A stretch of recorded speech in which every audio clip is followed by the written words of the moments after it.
आव्हाड यांनी मुंब्रा येथे जाऊन अफजल खान, खिलजी, औरंगजेबाबाबत प्रवचन द्यावीत.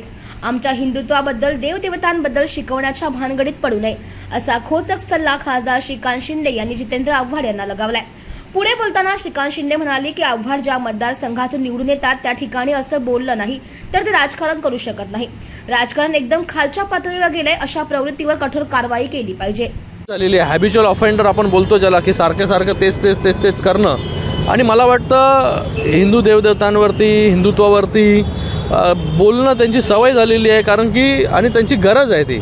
त्या ज्या मतदारसंघातून निवडून येतात तिथे तसं बोलले नाही तर त्या ठिकाणी त्यांचं राजकारण जे आहे ते त्या ठिकाणी त्या मतदारसंघामध्ये ते करू शकत नाही. पण राजकारणाची पातळी जी आहे ती एवढ्या खाली जाईल मला वाटलं नव्हतं, कारण की प्रभू श्रीराम जे आहे ते आपल्या पूर्ण देशाचे सगळ्यांचे आराध्य दैवत आणि त्यांच्याबद्दल अशा सगळ्या गोष्टी बोलणं मला वाटतं प्रत्येकाने त्याचा निषेध जो आहे तो त्या ठिकाणी केलेला आहे. आणि अशा प्रवृत्तीवरती जे आहे ते कठोर अशी कारवाई जी आहे ते त्या ठिकाणी केली पाहिजे.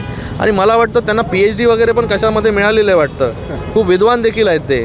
तर मला वाटतं त्यांनी आमच्या देवदेवतांवरती न बोलता त्यांनी अफजल खान, औरंगजेब, खिलजी काय केलं, ते काय खात होते, ह्याचं प्रवचन जे आहे ते मुंब्र्यामध्ये जाऊन दिलं पाहिजे.